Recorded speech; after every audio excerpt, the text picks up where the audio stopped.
So, late last night, there's been unidentified rocket attacks on Hama and Homs and Aleppo. Now, all three are held by Syrian government forces, and there's been a lot of mixed reports regarding what happened. The most common of the reports is that these were Iranian artillery locations, while another story is that these were locations where there was surface-to-air missiles, also Iranian. So the primary target of these attacks were the Iranians, and hence all the fingers are pointing towards either the US and the UK or to Israel. The US and the UK would be targeting these areas, or conducting these airstrikes from their bases in Jordan, or Israel would be doing that from also its because of its proximity. Would make it easy for it to hit without being identified. If we quickly look at the map of the action ongoing in Syria, we'll see again that the likely scenario is that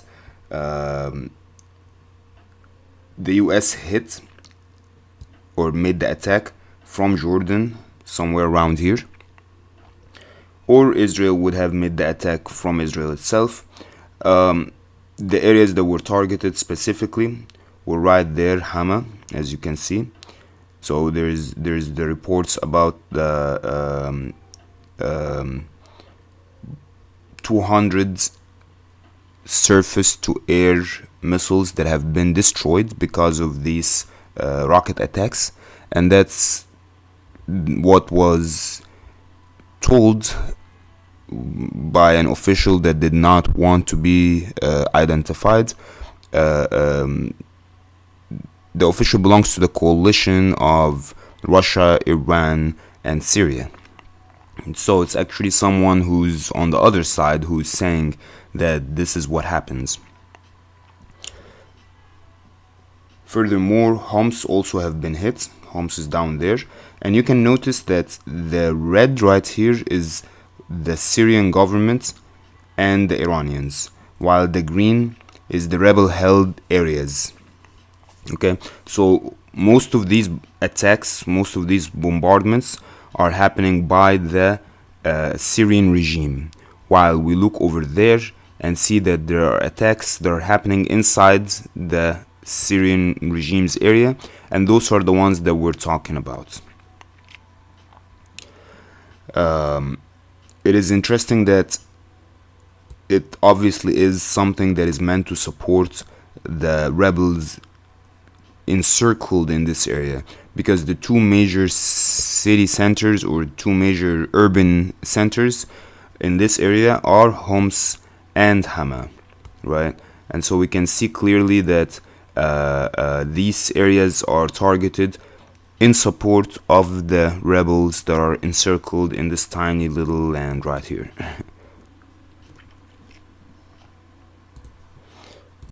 Attacks looked like.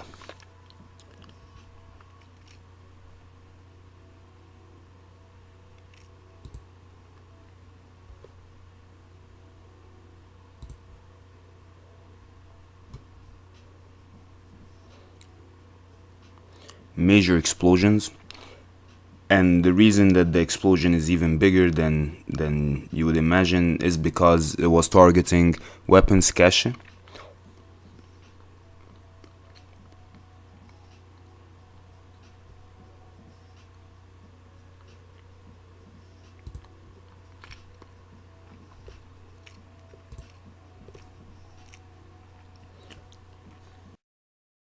Worth noting that, as you can see, Aleppo right there also been attacked by the rockets, but Iranian commanders on the ground there are denying that the Iranian Revolutionary Guard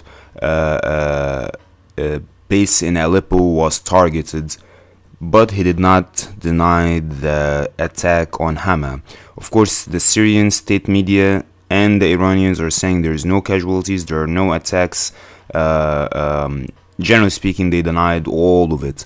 Yet they floated the idea that Iran may respond to what happens.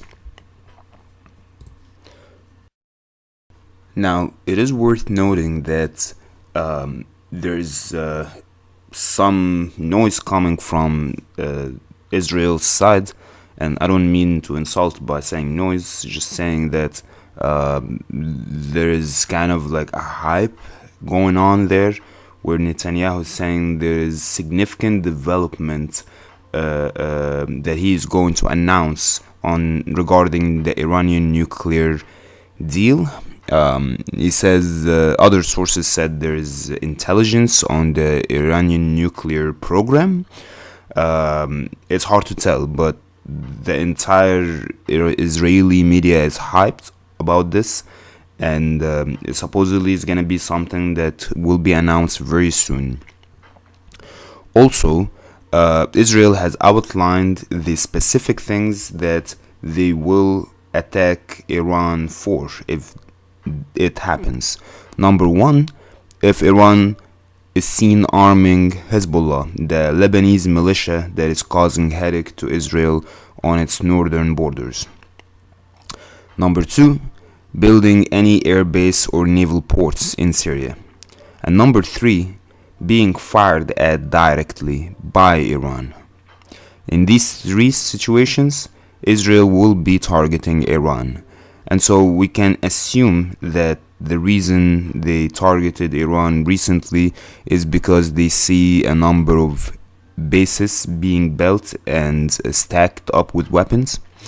They have traditionally been targeting any convoys going towards Hezbollah. And so it would be number two in this situation that caused Israel to initiate an attack on such a magnitude. Possibly. No one is actually taking credit for the attack, which, I mean, is expected in a situation like this.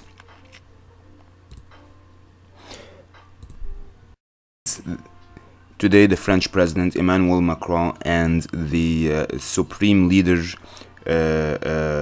Khomeini of Iran have talked on the phone for about an hour, where they agreed that the Iranian nuclear deal needs to be preserved. And that comes after Macron, along with Theresa May and Angela Merkel, have agreed on Sunday in a joint statement that actually it was a statement coming from Theresa May's office that the Iranian deal works and they will preserve it. And so it makes sense that now France is reaching out directly to Iran to reassure it about the deal, and that it will not be there will be no attempts to change anything in it. Iran have, of course, been rhetorical about its position on the deal, saying there is gonna be nothing changed whatsoever, and furthermore that it is ready to start producing highly enriched uranium the moment that the U.S. pulls out of the deal. The U.S. continues its lucrative weapons sales to the Gulf regions. The latest being a $911 million deal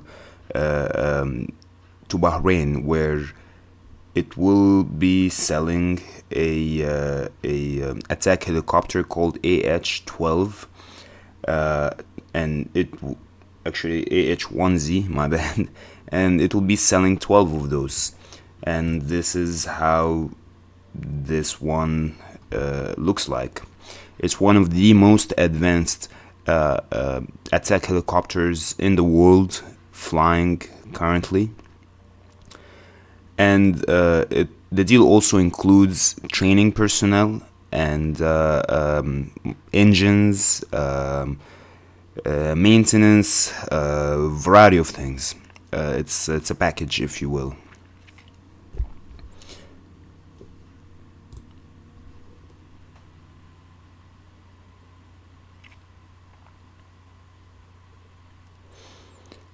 And of course, the justification is that the US's regional allies need to be ready for the regional challenges that they may face. And of course, with the tension ongoing with Iran, is quite easy to expect that more and more sales of weapons are going to be taking place to the Gulf region.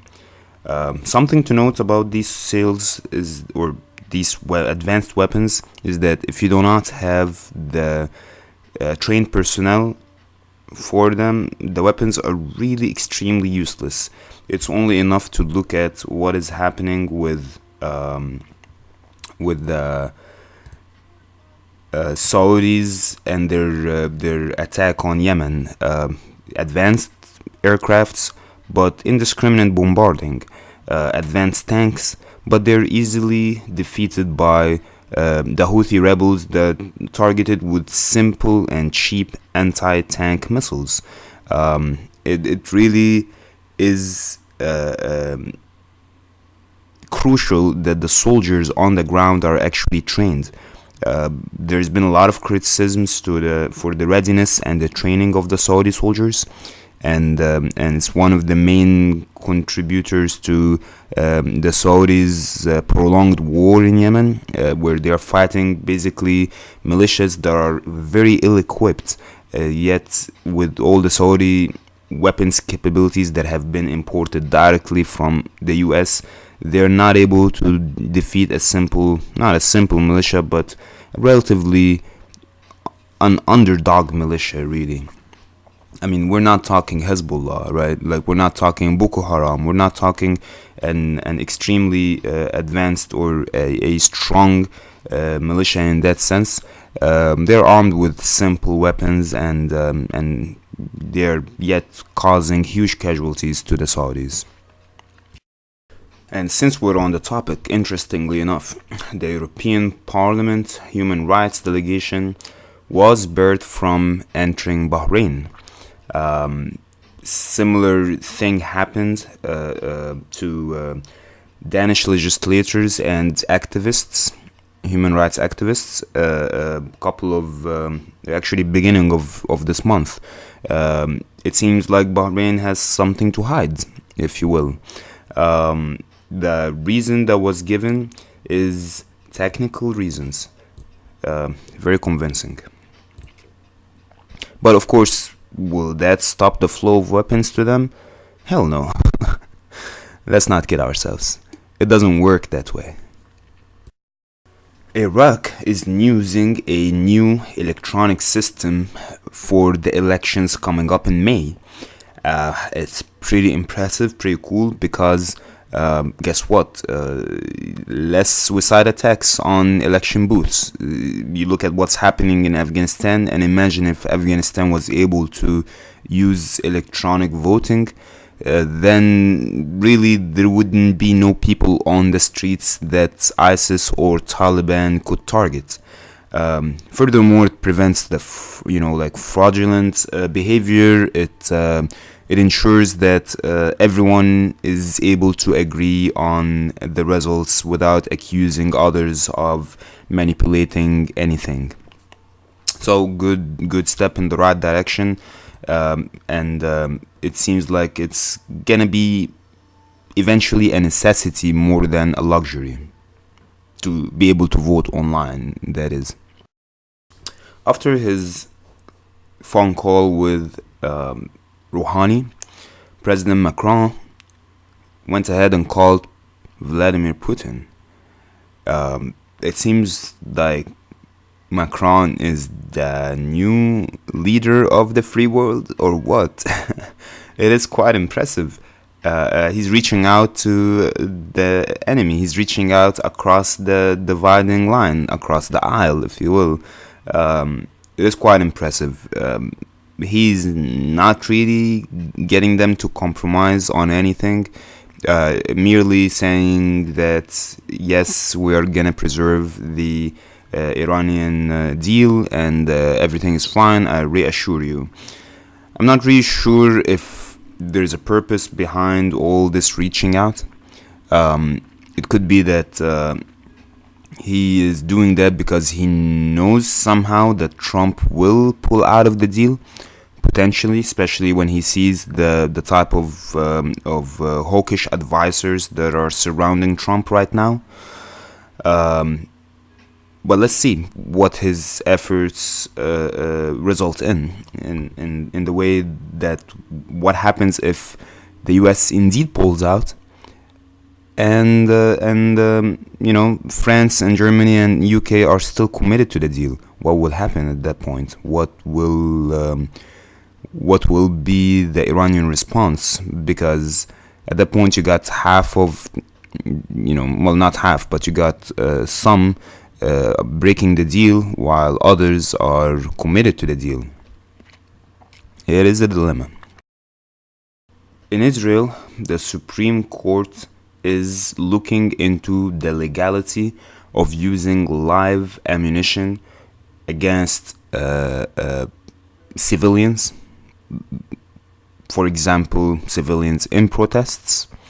The ruling is not expected until next week, but is an extremely important development, considering that Israel have been using live ammunition against civilians for decades now. I'm not sure if this is the first time it goes to the Supreme Court, but something I'm going to research for sure. It was Israeli activists, who actually brought this to the Supreme Court and demanded a ruling that considers it unlawful to target any unarmed civilians with live ammunition. Kudos to the Israeli human rights activists who are willing to stand up for this insane behavior of the Israeli army. An important development in Iraq, the US shuts down its ground forces headquarters in Baghdad, kind of signaling that the US is now going to reduce its presence in Iraq, which it has been talking about for some time, in the sense that it needs to reduce its presence in Iraq in order to increase its presence in Afghanistan, where the fight has been intensifying to a major degree. Now, a couple of things to note about that. I know it's not gonna make a lot of people happy, but here we go. Right now, the US is leaving Iraq while things are not really going very well. You've got the Iranian militias, or militias that are loyal to Iran, gaining the upper hand in Iraq. They're basically enabling Iran in Iraq. Basically, Iraq is now, fundamentally, or essentially, on the most basic level, is controlled by Iran. After the US has gone in and did all it did, it basically just got defeated by Iran. It's something that I don't really hear often emphasized, but it is the case. I would like to find someone who would tell me otherwise, but here we have US leaving. They're gone now, and meanwhile the main forces, the main Shiite forces that have defeated ISIS there, are declaring that they were able to defeat ISIS because of Iran's support, not the US's. They are declaring they're loyal to Iran. Heck, their finance minister is just finance minister. Their finance officer, right, or like their finance director, you may call him, of these Shiite militias. And by the way, they're called the Popular mobilization forces. Okay, so, and these were created in response to the creation of ISIS, and of course they were basically raised up by Iran. Anyway, their finance minister got assassinated, and Hezbollah in Lebanon, the Shia militia in Lebanon, is demanding an open investigation to the incident.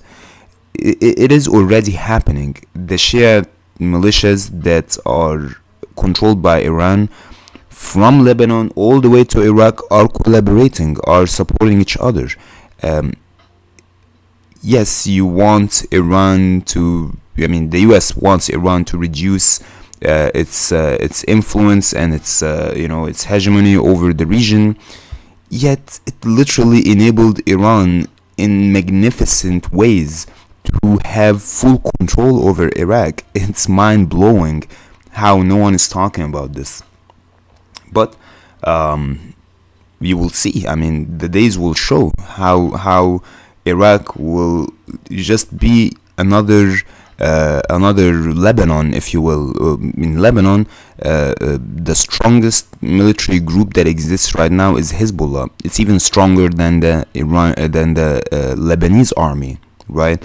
And that's gonna be the same case in Iraq, where even the Iraqi army, a lot of its generals are loyal to Iran, right? So they're not even facing that much trouble with the Iraqi army. But even if they did, if at any given point the Iraqi army changes its command and becomes more Western leaning, Iran still has tons of militia that are loyal to it on the Iraqi grounds, along with tons of militia that are loyal to it in Syria and in Lebanon.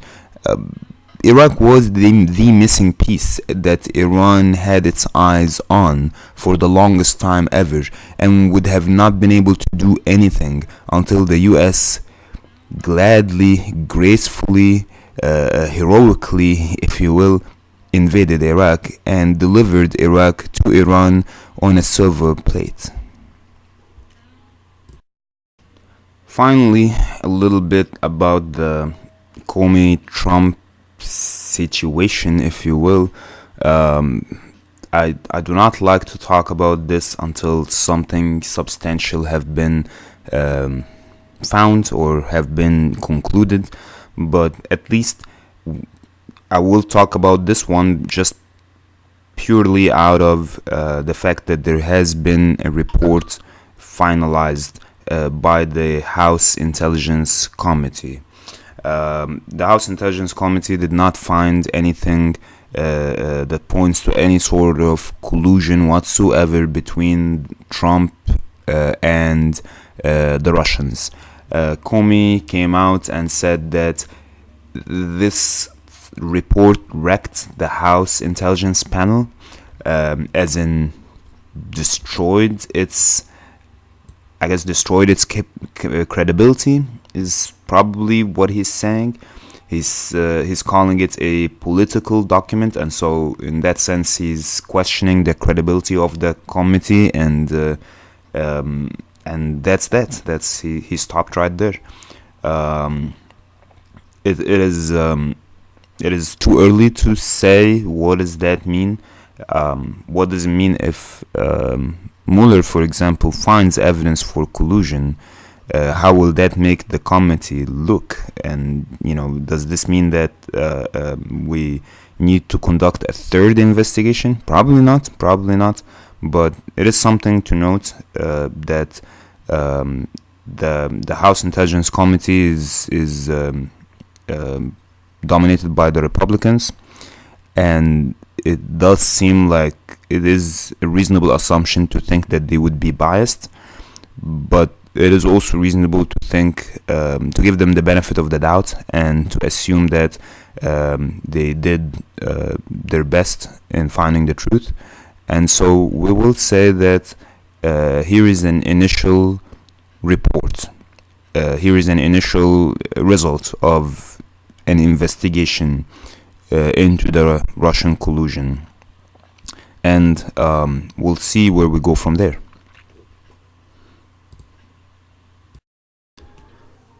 finally, in our last piece of news, Armenia's ruling HHK party, which is the party holding the majority in the parliament, has admitted that the monopolization of power was a mistake. That comes after it has declared that it will not root for any candidate of its own in the upcoming prime minister elections, which are going to take place tomorrow, May 1st. And it's likely to be won by the opposition de facto leader. His name is Nikol Pashinyan, who vowed that if he wins the elections tomorrow, he will form a government within the next 15 days. It is a great development in the Armenian protest that occurred about a week ago. It was a popular movement that wanted to stand up for the elite control over the Armenian politics, and it is an example of peaceful transition of power, peaceful shake-up of power. It seems that all sides were very mature in handling the situation, even though just 3 days ago it looked like things are going into disarray. But congratulations for Armenia, even regardless of the results of the situation that is happening right now. The fact that the ruling party would come out in such a mature way to declare that they have been monopolizing politics and that they will be ceasing to do that, at least is a really good gesture of goodwill. The HHK party will be supporting one of two candidates that are now poised to win the prime minister position. One is the leader of the opposition or of the popular movement that is now on the streets. The other one is the candidate of the second biggest party in the parliament. And so the HHK, if they throw their weight behind either of these candidates, then whoever they support is likely to win. Nevertheless, it allowed for a more open democratic process, and we have to applaud them for that. That's it for today's news. Thanks for tuning in, and see you tomorrow. Have a great evening.